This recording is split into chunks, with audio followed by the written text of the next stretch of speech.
Your alumni love helping students and fellow graduates, but they simply don't have time to attend every event, answer every call, or learn yet another online platform. With Protopia, making an impact is easier than it's ever been before. Ever.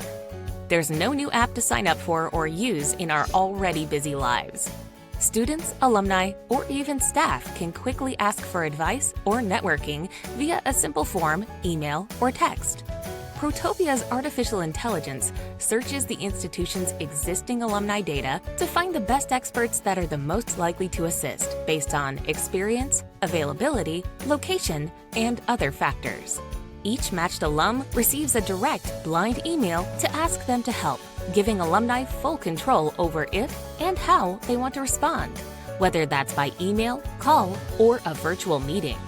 And if it's not a good time, Protopia's AI simply reaches out to the next alum until the question has been answered. The student receives advice right into her email inbox and is coached to engage the alum to grow her professional network. Finally, our rich dashboard lets staff follow along, view detailed engagement analytics, and access updated alumni data. Protopia. Simple for them, simple for you.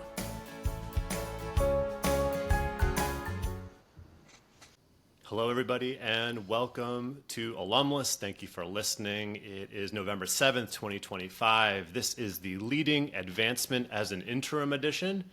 I'm Ryan Catherwood. I am joined by CMAC founder and CEO Chris Marshall. On Alumless, we talk about constituent engagement strategies and education advancement. We are live today, so please say hello in the comments section on LinkedIn.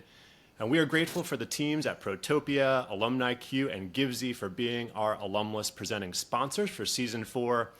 If you haven't checked out our new Alumni Engagement Foundational courses, be sure to do that. We've got dates coming up in November and December, along with our Alumni Engagement Strategy Lab and office hours. So visit cmac.me for more information. Chris, why don't you go ahead and introduce our guest today and kick off the conversation?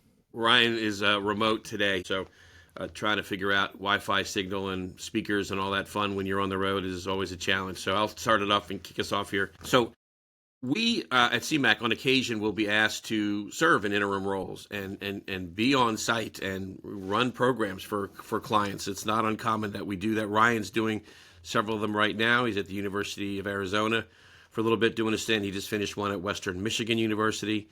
I've done them before at several different institutions as well. And one of the things that when we get into that role is sort of, what do you do first? Where do you start, right? And my answer to that is you need to meet everyone. You need to meet all the key stakeholders. You need to understand the history and the traditions and the culture of the place. So that all comes through meeting people and getting to understand how the whole thing comes together. And anything you can do to get up to speed on learning history, tradition, and culture of that institution, whether it's by the meetings you do or by just doing it on your own reading wise, is something that I think is going to help.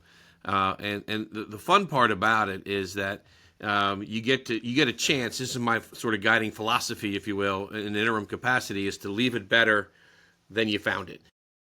And there are times where the remit you're given by the folks who hire you is to just hold down the fort. Other times it's to prep and get it ready for the next person you're going to hand it off to. But there are opportunities where you're going to have a chance to make it better than you found it. And maybe even, in some cases, stay in the role, right? Not for us as consultants necessarily, but for folks out there who are doing this kind of work, find themselves in interim roles occasionally where the hope is that they can stay on in the permanent capacity as well. And we're going to talk to somebody right now who is in an interim situation.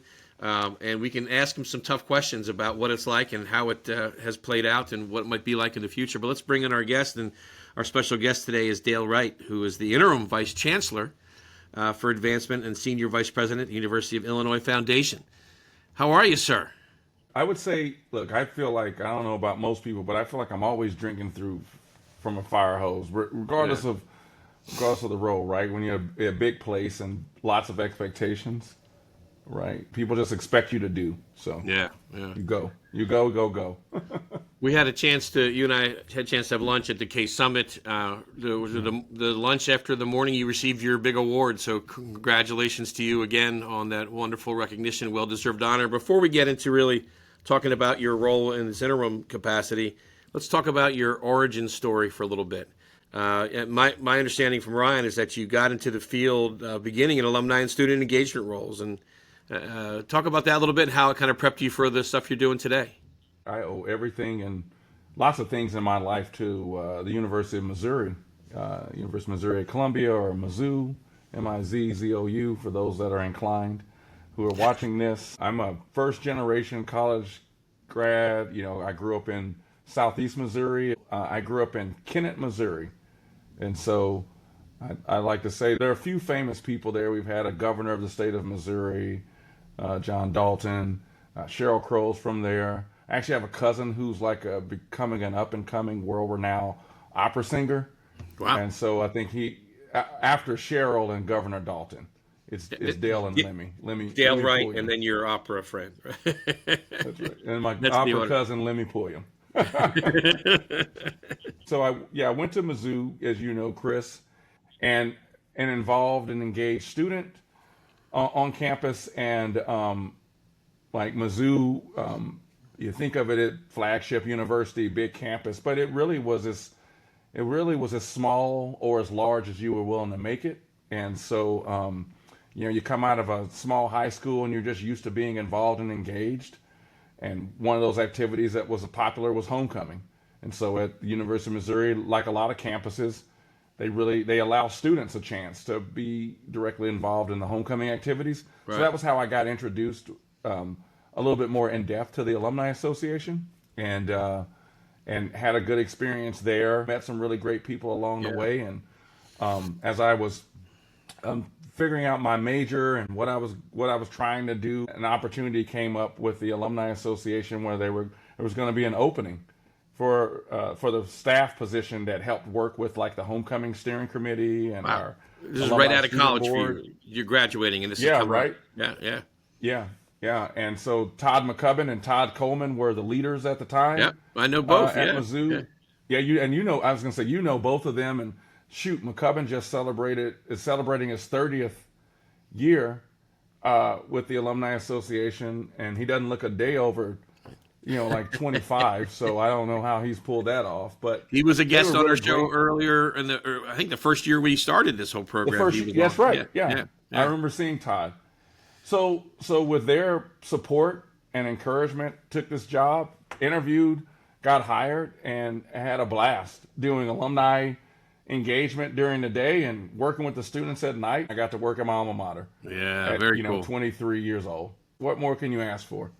So came to Illinois. And you wind up at Illinois. And what was the role you were in right before you took the interim position? So I was an associate vice chancellor. So I was in 7 years in engineering school, associate vice chancellor for about 3.5 years, working with different units. And now I find myself here in the interim role for 6 months, it's 6 months almost to the day. A heavy duty interim role we're talking about here. So the title is Interim Vice Chancellor for Advancement and Senior Vice President of the University of Illinois Foundation. Is this the first time you've been in an interim capacity? So it's not the first time I've been in an interim capacity. I had it at Missouri. And then actually, Chris, right before I became interim vice chancellor, I had just finished a stint as the interim assistant dean in our ag college because it was one of my units and we had a retirement happen with a longtime employee. And the dean just sort of went to me and my boss and said, boy, I'd feel really comfortable as I'm still getting my feet underneath me if we could just have Dale kind of help oversee the office. So I would go over there a couple of days a week. Got it. Get back into that working directly with gift officers. And then I'd have to, take that hat off, put the associate vice chancellor hat back on, and remember that my job primarily is to be a coach and a mentor and a motivator and not necessarily getting in their way. So I was always trying to apologize to the other chief advancement officers if I was asking, but they knew me, they know I care deeply about everything in advancement. So I'm going to ask those questions regardless. But it was, it was interesting. So I've been doing a lot of interims lately. So when I opened up, I was saying that my philosophy when I have a chance to be interim in ways is to leave it better than I found it. And it's also dependent on kind of what remit you're given. Sometimes you're just given the hold down the fort and hand it off to the next person. But do you have a guiding philosophy for yourself going into these roles? Yeah, I'm similar to you, Chris, right? Once I'm asked, right, to help, I'm gonna help. I said to them, I was like, what are you looking for in this interim? And, you need a caretaker, or what are we doing? Because we were, at the time that I was named, we were going through a chancellor transition. So Right. while our chancellor, we knew he was leaving because he is the president of the University of Washington now, Dr. Robert Jones, great guy. And at the time that I took the interim, we just knew we were getting close to perhaps the finalist stage for our own chancellor. So I was asking lots of questions. Okay, Chancellor Jones at the time, what are you looking for? He's like, well, we're thinking about all these kind of things for the future campaigns, all this stuff. So we really want to keep that momentum. Our deans are excited. We started. We have a relatively new provost, and so he brought an idea with him from the University of Minnesota, which was to get us together with our fundraising deans and directors a lot more. So we created this Advancement Leadership Council. It meets like 3 times a year, and it was a way for us to kind of get everybody in the room at the same time and talk. Yeah. So like I knew that they wanted a lot of that momentum to continue. Yeah, I felt better about saying yes at that point. We need to take a break for a commercial here. Let's do it, and then we'll come back with Dale here in a moment. We have one of our sponsors, Alumni Q. We'll run an ad here. Meet Alumni Q, the only all-in-one platform built exclusively for higher education. From everyday events and email outreach to online giving, directories, membership management, and seamless integrations, Alumni Q helps institutions connect, engage, and inspire. Handling major reunions or homecomings? Alumni Q's signature events service has you covered with rules-based registration, name tag printing, real-time reporting, and giving integration. Visit alumniq.com to request a demo and start making meaningful connections today. All right, we're back with Dale. The next question was about how important has it been for you as an interim leader to have had internal experience versus the challenges that might exist with someone coming in from the outside. So you know the culture, you know the place, and that must be a huge leap ahead for you. I feel that way, and I'm hopeful that my colleagues feel that way, right? Where it was like, for me, it became a situation where we wanted to just focus on, all right, well, I took the position of, okay, well, which leadership do I not know as well, right? Because I had 7 fundraising units that they were accustomed to me, right? I was meeting with them regularly, with them and their chief advancement officer. We at least always had quarterly meetings, right? So. And one of them was engineering, which I already knew because that's where I came from, right? So we had that, but I really wanted to go around to get to know some of the deans who we might know each other in passing, right? And I always say this, whether I'm hiring or whether I'm taking on a new role or whatever, I always tend to look at things through the lens of, they may know me in some context, but they wouldn't know me in the context that we're in right now. Yeah. So that was sort of my guiding philosophy there, to kind of approach them and say, hey, tell me more about your experience with the Office of Advancement and the role of the Vice Chancellor. And at the time, our fiscal year runs July to June, so it was also going to be evaluation season.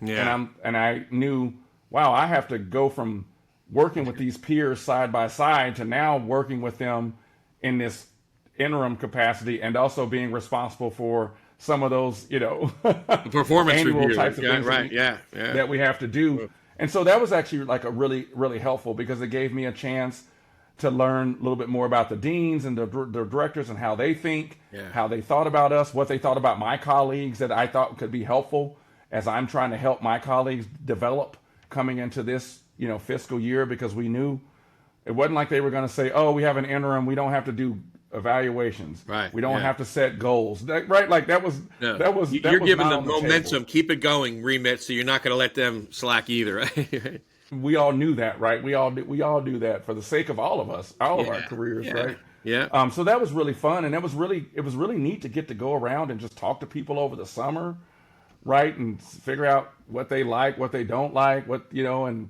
what they're excited about, what they're anxious about. That's what we should be doing anyway.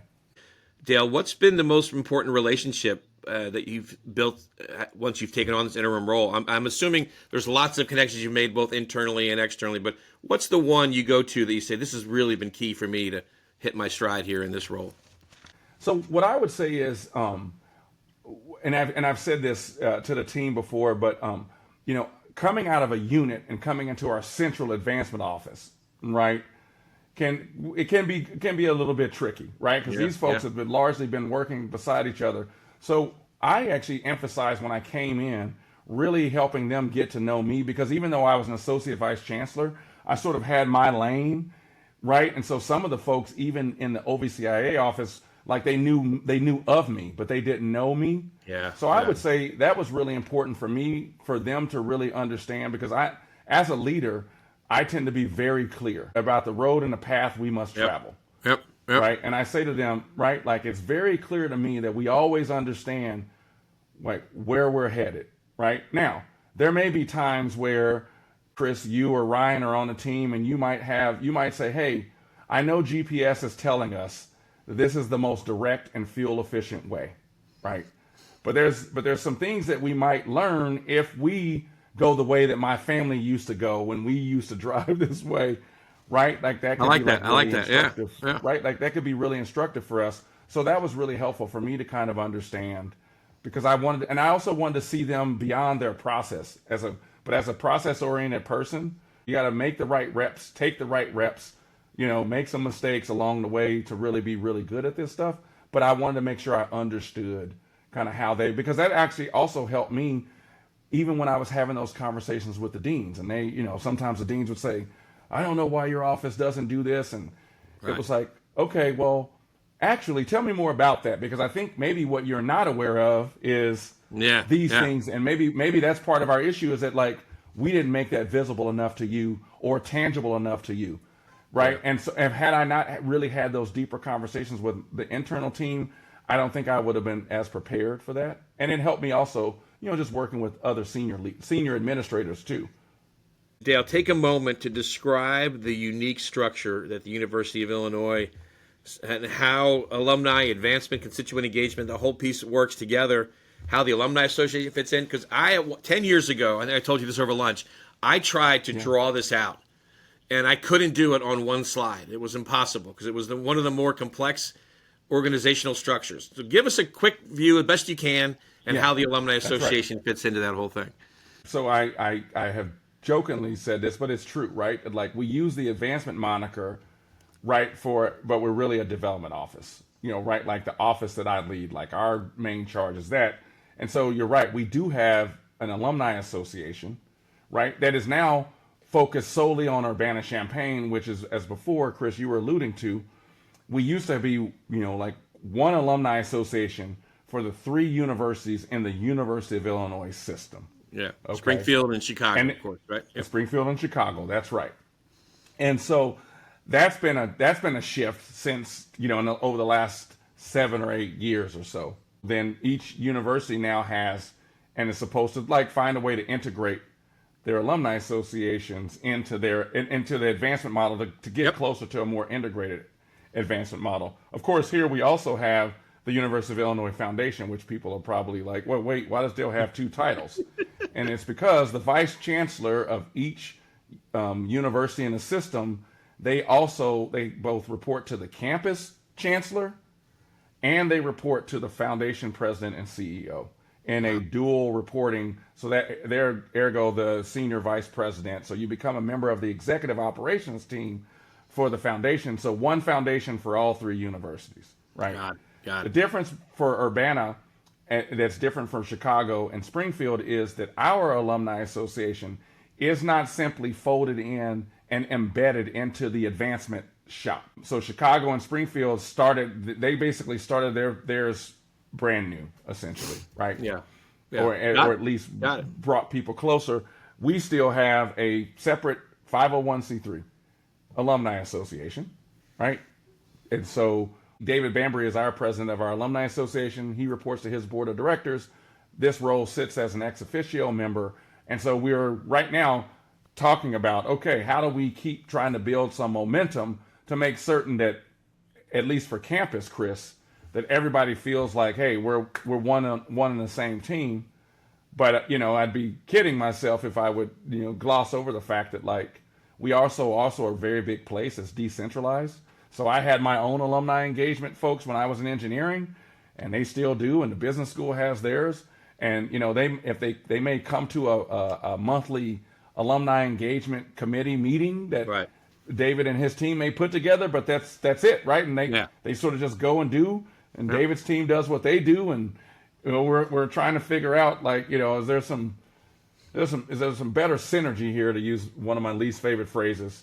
As we go forward and think about the changing landscape of what it means to engage people who care about you, or who might think they care about you, and like whether or not this model is going to be what we need in exactly in the way it's constructed today. Awesome. Well, that was great. Let's maybe pick up the conversation in the bonus edition of the show. And I want to thank you, Dale, for being such a great guest, Chris, for holding down the fort again. And it's like you've done it 100 times too, I'm usually just a pretty face and you run the show, so now I had to really do some work. But Well, coming up next on Alumless, we have Pat Fligge from Temple University on Alumless Takes, actually. And we're going to talk a little bit about alumni career services and some of the challenges that folks are having in that area. And then our guest in 2 weeks is Josh Harriman from Ohio State University. He'll join us on Alumless on November the 21st, right before Thanksgiving. So thank you, everybody, for tuning in and listening. Thank you for Chris and Dale for doing such a great job here on the live show. And we'll record our bonus section with Dale and be back in the podcast feed later today.